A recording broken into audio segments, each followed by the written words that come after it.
mudane sheekh shariif sheekh axmed waxa markii ugu horeysay saaxadda siyaasadda Soomaaliya uu ka soo muuqday sanadkii 2004 isagoo xilligaasi gudoomiye ka ahaa maxkamaddii islaamiga ahayd ee ku taalay xaafadda CC ee degmada Yaaqshiid ee magaalada Muqdisho isagoo markii dambena loo doortay gudoomiyaha midowga maxaakiimta islaamiga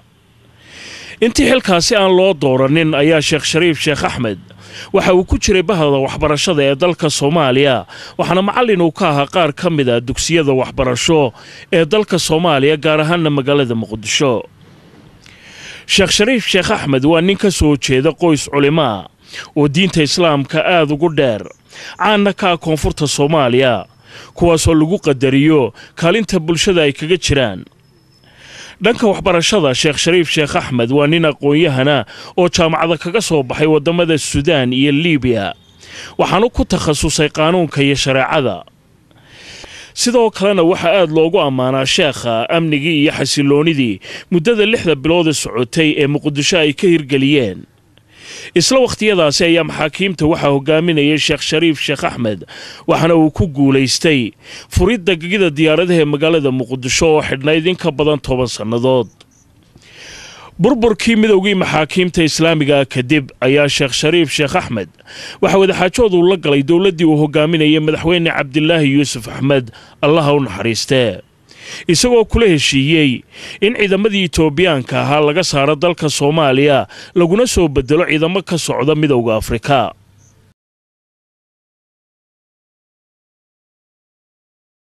doorashadii ka dhacday dalka Djibouti sanadkii 2009 ayaa sheekh shariif sheekh axmed waxa loogu doortay madaxweynaha Soomaaliya isagoo noqday madaxweynihii ugu horeeyay ee soo dhisa ciidamo qaran oo Soomaaliyeed burburkii dawladdii dhexe ee Soomaaliya kadib sidoo kale dawladdiisu waxa ay ka shaqaysay muddadii xilka ay haysay in dib u heshiisiin ay ka hirgasho waddanka Soomaaliya waxa kaloo la hirgeliyay isla waqtiyadaasi nidaamka federaalka ee waddanka Soomaaliya oo markaasi hanaqaad noqday waxaanu ku guuleystay dib u hawlgelinta kaabayaasha dhaqaale ee waddanka Soomaaliya sida bangiga dhexe oo kale muddadii sheekh shariif sheekh axmed dawladdiisu ay xukunka haysay ayaa waxa soo batay hay'adaha caalamiga ah ee dalka ka hirgelinayay mashaariicda dib u dhiska iyo horumarinta oo qaarkood dib loogu soo celiyay bilicda magaalada caasimadda Muqdisho waxa sidaasi si la mid ah dawladdii sheekh shariif sheekh axmed uu hogaaminayay ay ku guuleysatay soo celinta qaar ka mid ah dhismayaashii dawladda oo burburkii kadib dadweynuhu ay degeen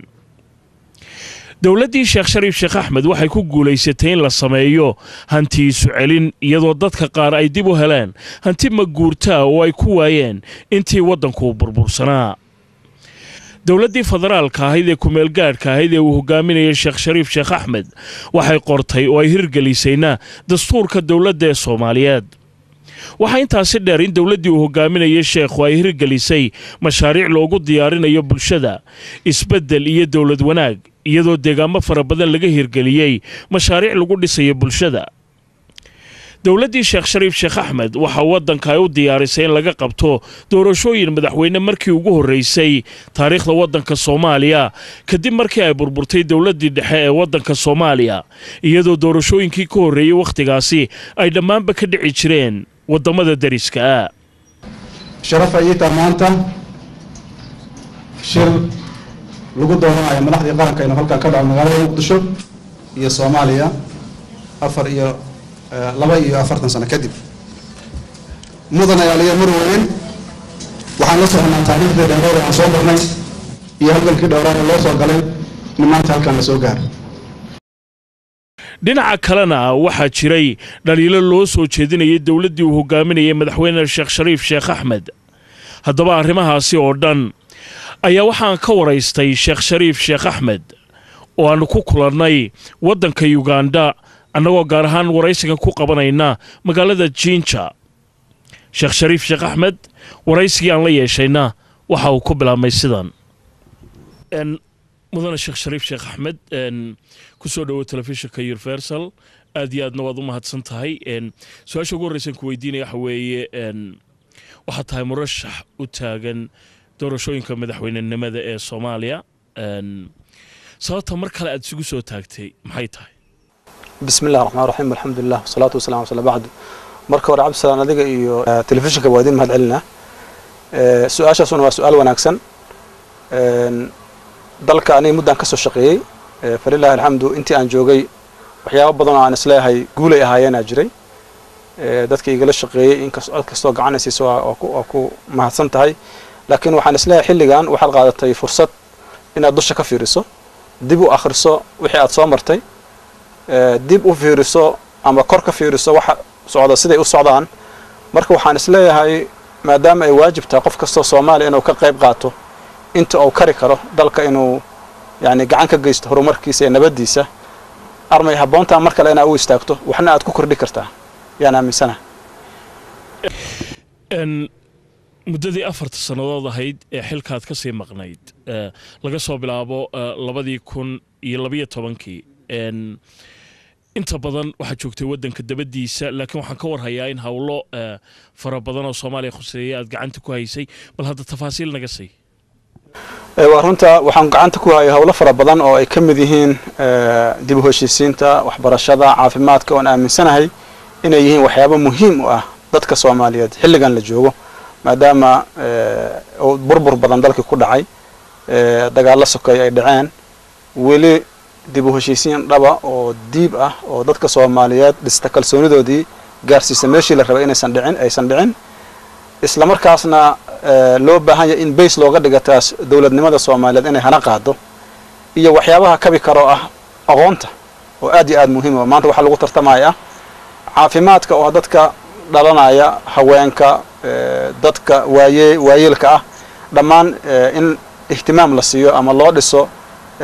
mataqaana meel caafimaad oo kabi kara noloshooda yaan aad ugu hawlanay. waxaa kaloo aan ka warhayaa in muddadaasi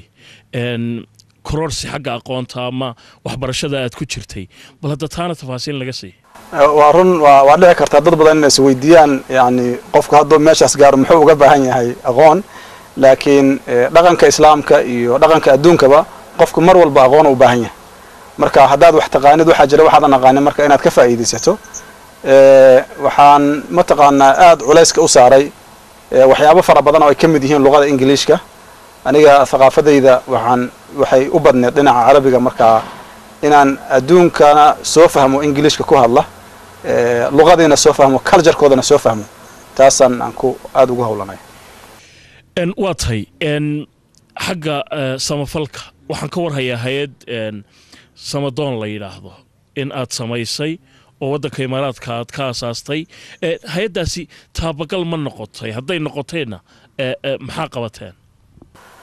waa su-aal muhiim ah. hay-addaas fikirkooda waxuu soo bilowda marka hore markii aan tegay Maraykanka, gaar ahaan Boston. aqoon-yahankii Soomaalida meesha jooga markaan la kulmay fikrado kala duwan ay soo jeedeen, waxaa ka mid noqotay in la abaabulo hay-ad aan siyaasi ahayn ka caawisa dadka waxyaabaha laga maarmaanka sida dib u heshiisiinta, caafimaadka iyo waxbarashada. taasaan u istaagay muddo fara badan aan wadnay. marka waxaan soo qabanay shirar kala duwan oo ka dhacay dibadda. dawladihii aan tegay sida Maraykanka aan dhaho, dadka Soomaaliyeed cid kastoo waa kala hadlayay, qayb yani qaybo kala duwan oo bulshada ka tirsan aan kula kulmo meesha. sidaas oo kale marka aan joogay Maraykanka, Imaaraadka, meel kastoo aan joogo halkan, meel walba aan joogo waxaan kala hadlayay dadka in ay laga maarmaanta dib u heshiisiinta in la sameeyo. marka waxaan aaminsanahay codka hay-addu inuu meel dheer gaaray, xaflado badan loo sameeyey, ummadda Soomaaliyeed maanta ay wada garwaaqsatay in loo baahan yahay dib u heshiisiin ka duwan kuwii hore faa'iidadooda lahaayeen. dadkii sameeyay waa ku mahadsan yihiin, laakiin waxaan aaminsanahay weli meeshii aan rabnay inaanan gaarin.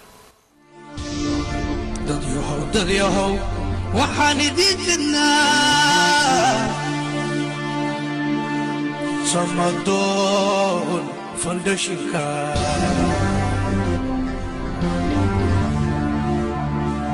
soo bandhigay sheekh shariif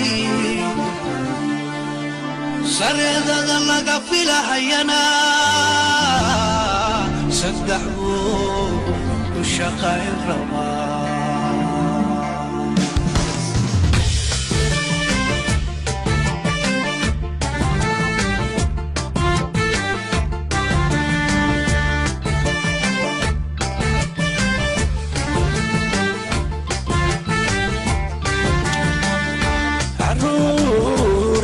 suuqayaal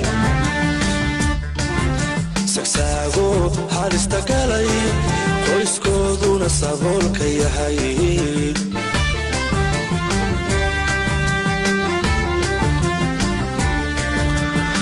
caruuraha suuqayaal sagsaago halista galay qoyskooduna saboolka yahay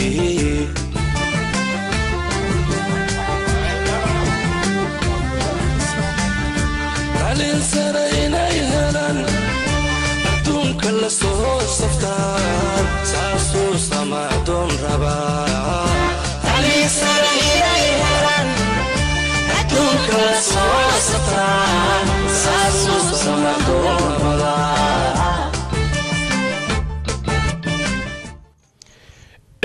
dib u heshiisiinta markaad ka hadlaysaa kuwii hore oo dhan ee aad soo sheegtay waxay ku salaysnaayeen nidaamkii beelaha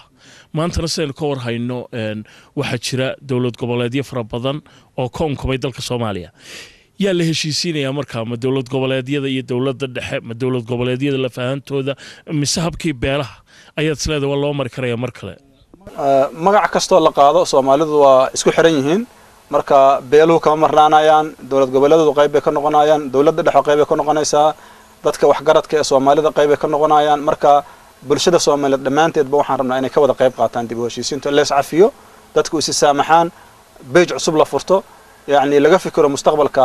caruurteena iyo kuwa soo socda laga fikiro mudane Sheekh Shariif Sheekh Ahmed 2019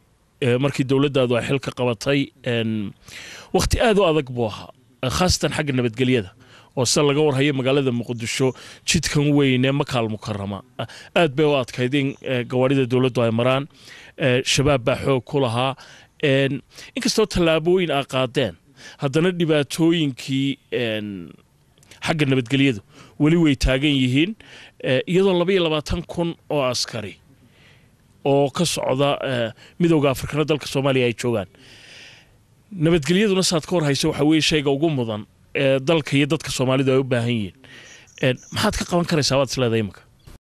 أنا waxaan isleeyahay waxaad u leedahay khibrad wanaagsan muddo badan aan ka soo shaqeeyay arrimaha nabadgelyada ama ha noqoto xilligii maxkamadaha ama ha noqoto xilligii dawladda sida aad la socoto xilligii maxkamadana waxaa jirta 6 bilood oo yani koonfurta Soomaaliya gaar ahaan magaalada Muqdisho nabad lagu soo celiyay oo maxkamadda islaamiga ay arrintaas warkacayeen xilligii dawladda ku meel gaarka ayna waxaan ku guuleysanay marka dambe in laga saaro shabaab magaalada Muqdisho iyo agagaarkeeda dadkuna ay nabad iyo mataqaana xasilooni ay helaan haddana waxaan aaminsanahay khibradeydu inay intii ka badan tahay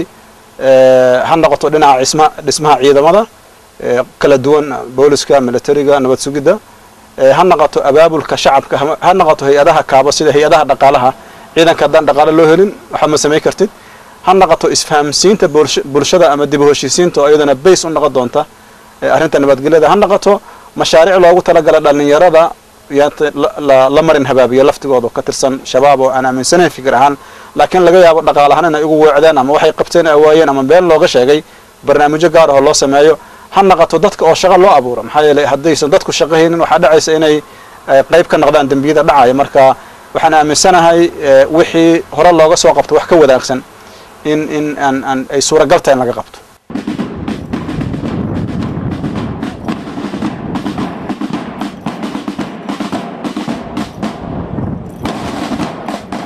ciidamada xoogga dalka Soomaaliyeed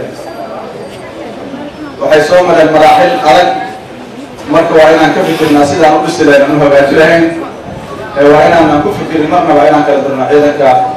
aan haysano sidaad la socoto midowga Afrika waxay sheegeen in ciidamadoodu marka ay ugu dambayso ay 2020 ka baxayaan wadanka Soomaaliya dowladuhuna marka si gaara loo eego Uganda oo kale waxay sheegtay mar in ciidamadoodu 2017 sanadka fooday nagu soo hayaba laga yaabo inay kala baxaan Kenya marar fara badan bay sheegtay in ciidankooda ay la soo baxayaan ma kula tahay waqtigan xaadirka in la heli karayo ciidan Soomaaliyeed oo kafaalo qaada dhinaca ammaanka أنا waxaan aaminsanahay haddii ay suura gasho in aan madax ka noqdo dawladda soo socota waxaa la suura gali karaa aan aaminsanahay 2019 in la suura galiyo Soomaalidu inay la wareegaan security-ga 20 kana loo diyaariyo ciidamada AMISOM inay baxaan taasaan aaminsanahay aniga marka waqtiga gaaban waxaad isleedahay aragtidaada waxa la heli karaa ciidan Soomaaliyeed oo hawsha kafaalo qaada ciidanka Soomaaliyeed waa joogaa inta dhimanna waxa u baahan yahay in loo dhameystiro marka waxaan aaminsanahay يعني xilligaas inuu xilli ku filan ciidanka Soomaalida in la diyaariyo hadii loo helo dhaqaale loo baahnay laakiin muddo dheer baa la isku dayay sidaad ka war hayso khaasatan waqtigii dawladdaada in ciidan sidaas la helo oo hanta nabadgelyada Soomaaliya walina may suurtagelin maxay imika kuugu jirtaa rajada sidaas waxay ugu jirtaa horta culeyska faraha badan ee shaab hadda wasi yaraana sida aad ogtahay labo dawladda badan oo waagi hore aan danay jirin inay gacan ka geystaan ciidanka Soomaalida dhisidiisa hadda inay u soo jeedaan in ciidamada Soomaalida la dhiso saddex dadka Soomaalida laftigooda maanta arka inay tahay mas'uuliyadooda amnigooda inay wax ka qabtaan oo ka qayb qaataan iyo fikrado badan oo aan ka kororsanay inta aan meesha joogno iyo inta aan banaanka joogno aan isleenahay waa suuragal hadda in la hirgeliyo haddii mudane Sheekh Shariif Sheekh Axmed aan su'aal kale ka weydiiyo muddadii aad xilka haysay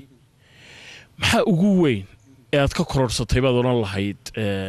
jagada madaxweynenimada dhowrka sanadood aad haysay waa runtii su'aal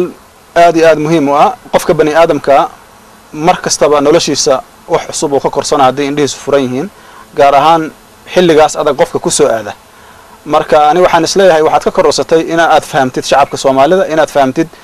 sida wax loo unki karo dawladnimada sida loo unki karo يعني meel duruufteedu adag tahay sida wax looga bilaabi karo oo rajo badan aysan ka muuqanin iyo marxalada adag sida loo wajihi karo mesela waxa kamid ah 2011 markii abaaruhu yimaadeen waxay ahayd waxyaabihii ugu badnaa walka ugu qabta maxaa yeelay mas'uuliyadda ku saaran dadka waa dhimanayaan hortaada maxaad yani sameynaysaa marka waxaan isleeyahay khibrad badan aad ka kororsatay dhinaca dhismaha dawladda dhinaca bulshada Soomaalida dhinaca xiriirka dibadda iyo mataqaanaa maxay ahaato dawladaha dariska noqoto ama kuwa daneeya dawladaha daneeya Soomaaliya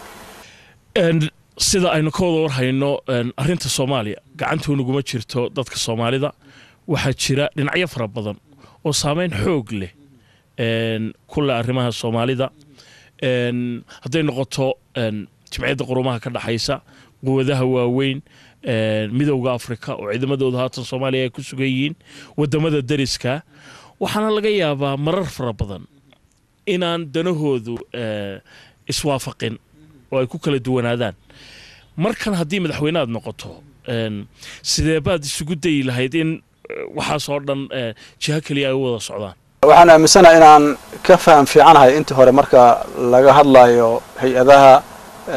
mataqaanaa United Nationska ama dawladaha daneeya Soomaaliya ama ciidamada jooga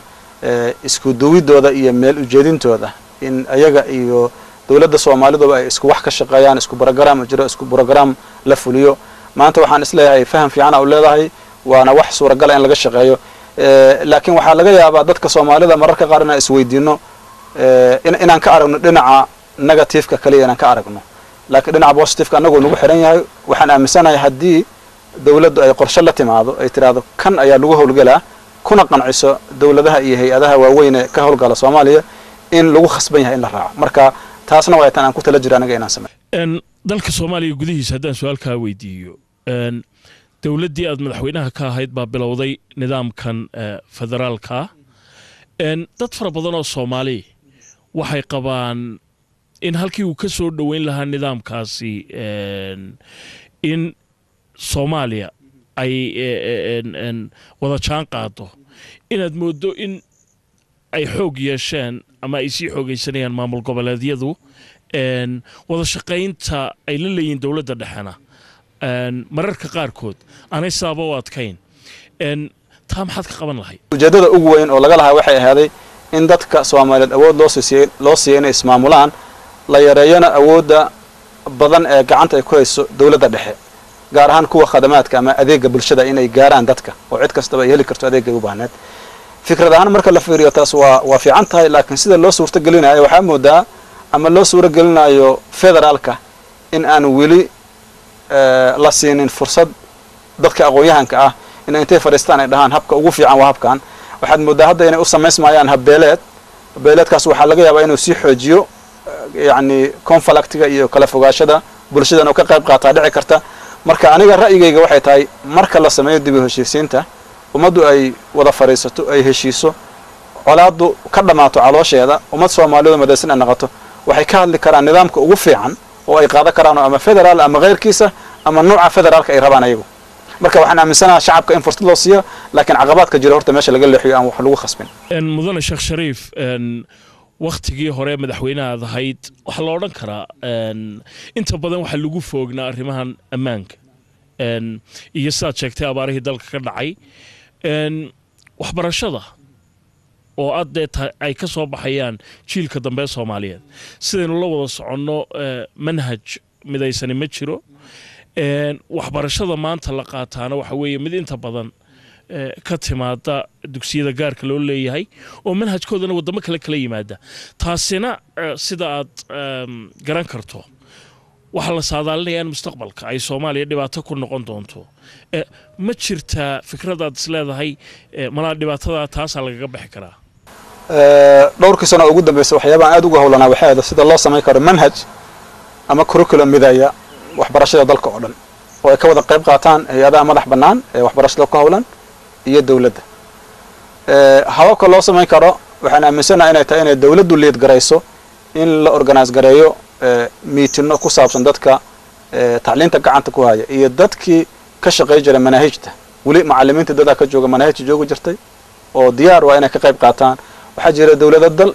diyaar u ah inay ka qayb qaataan oo fan ay ku bixiyaan manhajka in la mideeyo sababta ay muhiimka u tahayna waxay tahay sida aduba ka dhawaajisay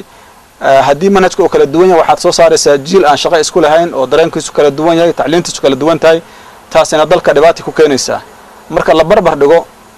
dadka badan ee diaspora ah ee luqooyinka kala duwan iyo tacliinta kala duwan wata markii gudaheena ay dhacdo inay mataqaana manhaj kala duwan dadka wax lagu baro waxa imaanaysa in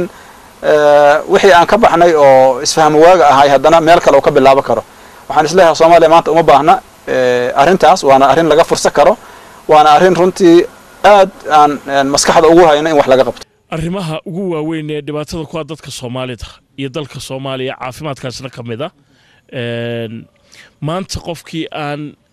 lacag haysan uu adeegga caafimaadka ee gaarka loo leeyahay iskaga bixiyo dhibaato aad u weyn baa haysata Soomaaliyana beesha caalamku waxay sheegaan in lacago balaayiin dollar lagu caawiyo haddiiba ay marka noqoto in xilka aad mar kala qabato ma isleedahay arrimaha mudnaanta aad siinayso ayuu ka mid noqon doonaa nacam arrimaha caafimaadku waa arrimo aad iyo aad u muhiim ah waxaa jira dawlado iyo hay'ado aan kala xiriirnay arrimahaas oo noo ballan qaaday inay nagala shaqeeyaan arrimahaas haddii aan ku guulaysano hawsha hadda aan u soconno oo doorashooyinka sababta aan sidaas u leeyahayna waxay tahay caafimaadku waa meesha laga fiiriyo ummadda horumarkeeda iyo kororkeeda haddii boqolkiiba 30 dadka dhashay ay dhintaan macnaheedu waxa waaye waxa jira ka fikrad la'aan ama isbitaal la'aan jirta marka qorsheena waxa kamid ah in isbitaallo dawladdu ay gacanta ku hayso la helo oo dadka laga daaweeyo in la helo iskuulo la mid ah dadka aan iska bixi karin iskuulada iska bixiyaan ayaa kamid ah marka qorshooyinkaas runtii aadan ugu diyaar garownay dad badan aan kala hadalnay waxaan aaminsanahay in wax laga bixi karo in wax laga bedeli karo sida hadda waxyiin dawladda laftigeedana qayb ka qaadan karta arrimaha aad sheegaysaa kharashaad aad iyo aad u fara badan ayay u baahan yihiin xageebay ka imanayaan bay kula tahay dad wanaagsan oo khayrka jecel oo dadka inay wax la qabtaan waa badan yihiin midda kale dalkan waa dal qani ah resource badan leh anaga hadda aragtidana waxay tahay inaan Soomaaliya aan lagu sii dayn in ay baryo ku noolaato in khayraadka ay haysato looga faa'iideeyo dadka Soomaaliyeed cidii gacan ku siinaysan ay ka faa'iideysato waxyaabaha hadda aan sheegnay oo waxbarashada caafimaadka jidadkii korontadii biyihii waxyaabahaas oo dhan waa adeegi asaasiga ah ee u baahnaa waana waxa kabi kara horumarka dalka amniga waxyaabaha kabi kara ka mid yihiin haddii sida ugu fiican looga shaqeeyo mudane sheekh shariif sheekh axmed sidii hore baan u sheegay wadamo fara badan oo jaaliyadaha Soomaalidu ay ku dhaqan yihiin ayaa sanadihii dhawaa soo martay muran kaba taagna kaalinta ay qaataan qurba joogta Soomaalidu khaasatan markay noqoto maalgashiga ay wadanka ku sameeyaan ama reerahooda ama qoysaskooda ay soo taageeraan laakiin dareen weyn baa jiro in dawlad kastoo timaada macaataadii hore qurba joogta mudnaanta la siiyo oo deedna arrintaasi saluug weyn ay ka keentay dadkii wadanka joogay dareenka sidaasi mid dawwa ama garam kuugu muuqda أنا waxaan isleeyahay laba dhinac aan ka fiirino dhinac waa dhinac wanaagsan dadkii wax bartay ee Soomaalida ah in dalka dib ugu soo laabtaan maalgeliyaan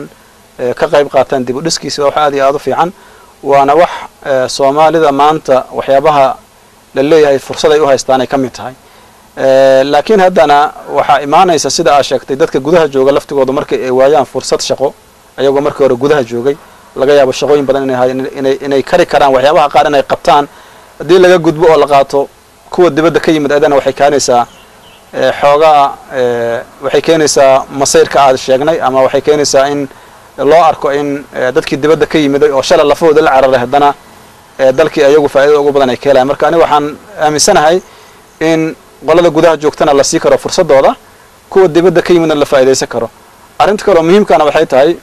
waagii hore aad looma aqaanin qof kasta oo dibadda ka yimid waxaa laga yaabaa in loo haystay inuu yahay qof wax soo bartay ama awood u leh shaqada loo dhiibaano qofta marka hadda in loo baahan yahay in aad loo fiiriyo qofka taariikh nololeedkiisa inta uu joogo dibadda ma wuxuu ahay qof ku mashquulsan waxbarasho qof shaqeynaya ma qof mas'uul qaadi kara ma yahay mararka qaar waxaa laga yaabaa qof aan mas'uulba qaadi karin oo carruurtiisa mas'uul ka qaadi kara in la yidhaa xilli loo dhiibo mujarrad inuu ka yimiday dibadda marka waxaan aaminsanahay taas in laga gudbo iyo arrinta kaloo ah inay u muuqdaan dad xoolo doona ama jagadoona laftigooda inay meesha ka baxdo ay noqdaan dad u yimid dadkooda inay caawiyaan inay ahaadaan wadamada aad soo martay jaaliyadii aad ku soo aragtay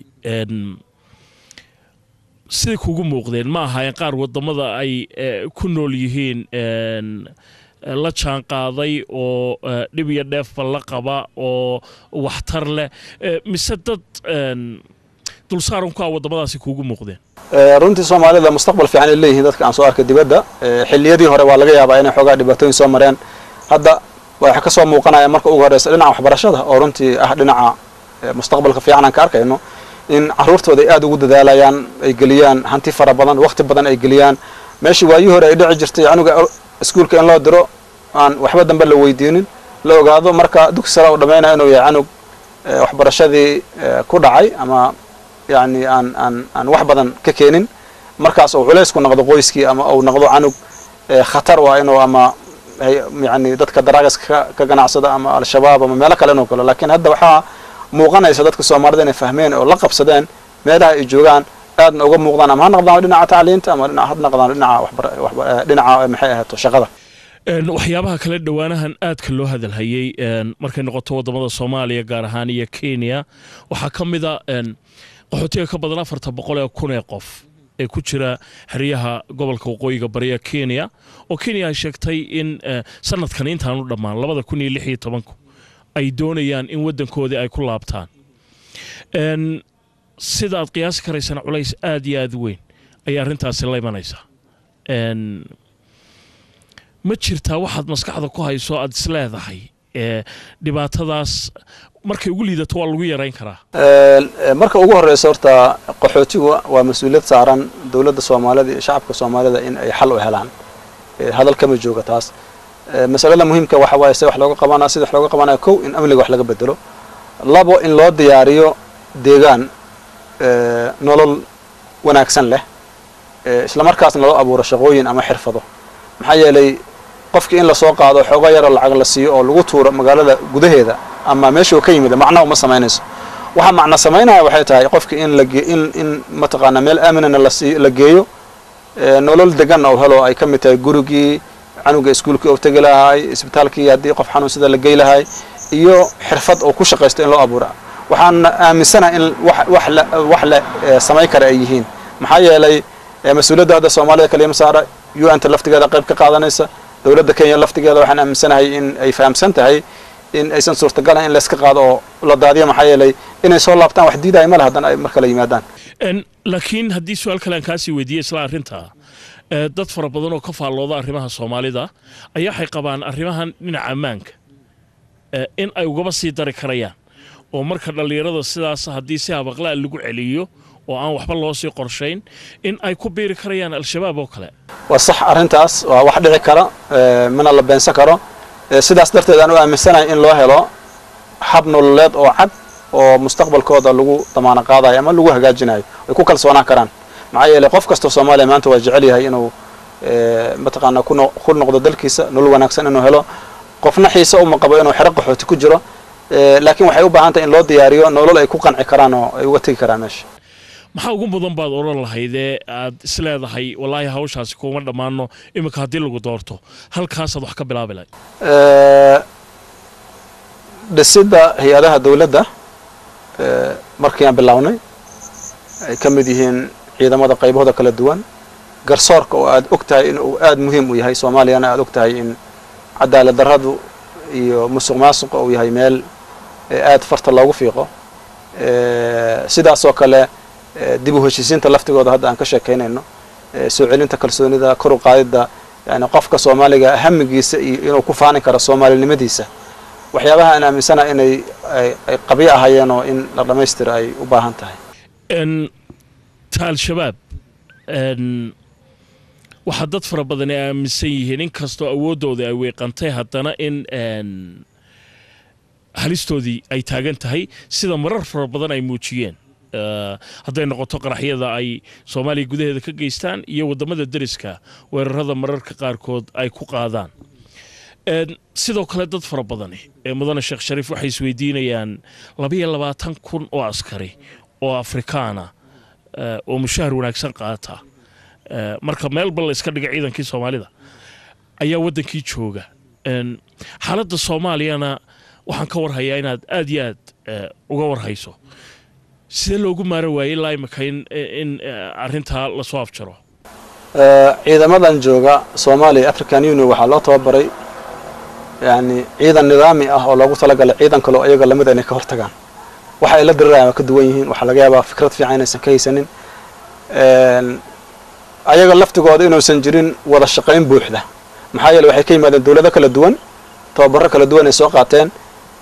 ma hubo inuu jiro wax isku xira anu intaan xogaalka u ahay marka aan dagaalka ku jirnay al-shabaab aan kula jirnay yani waqti badan waxaan ku bixi jirnay horta wada shaqaynta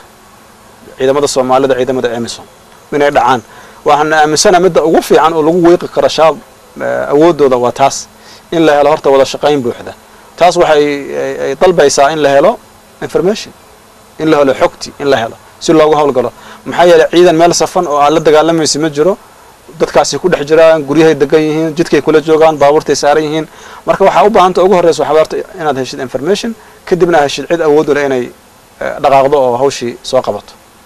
dhinaca kale wali waxa halkii ka sii socda dhibaatada tahriibta Soomaaliya waxay ka mid tahay wadamada ay ka yimaadaan dhalinyarada ugu faraha badan leh ee gala wadamada Yurub ee qaxootinimada ka raadsada iyadoo duruufaha aynu ka soo sheekaynay shaqo la'aanta saboolnimada ammaan xumada waxa soo dhameeyay dawada ka wadaan markan haddii aad xilka qabato dhalinyarada sidaas ah ee quusta wadankii ka taagan maxaad u qaban karaysaa baad soolanay wax badan loo qaban karaa sidaan aaminsanahay waxayna u kala baxayaan qaybo kala duwan qayb waa qayb wax baratay oo u baahan inaad u abuurtid shaqo ama xirfad u baahan aqoon waxyaabaha runtii aan fursad u helay inta maqnaa waxa kamid ah dhalinyarada sida loo jihayn lahay loogu heli lahay dhaqaale kadibna loo jihayn lahay isla markaasna looga faa'iideysan lahay kheyraadka dhulkeena noogu jira ama beeraha noqdaan ama badda ha noqdaan ama macaadinta marar badan waxaa laga yaabaa dadku inay yiraahdaan oo lama gaarin dalku ilaa uu nabad buuxda ka noqdo lama sameyn karo laakiin waxaan aaminsanahay in lagu dhiirado in mashaariic waaweyn la keeno dalka si dadku ay shaqo u helaan shaqadaasuna waxay qayb ka qaadanaysaa amniga waxay qayb ka qaadanaysaa sida aad sheegtay dhalinyarada ka tagaysa dalka inay joogaan ay qayb ka qaadanaysaa sidaas oo kale waxaa lamid ah waxbarashada hadda Soomaaliya ka jirta qofku waxa laga yaabaa inuu jaamacad soo dhameeyo haddana waxu qaban kara aysan jirin marka in la abuuro iskuulo ama dugsiyo sababteedu ma waxay kula tahay inay tahay tayada waxbarashada mar kasta ah mid la hubiyay tayada waxbarashada kaliya ma aha laguma jaangooynin baahida dadka yani مثلا dadka beeraleyda waxay u baahan yihiin aqoon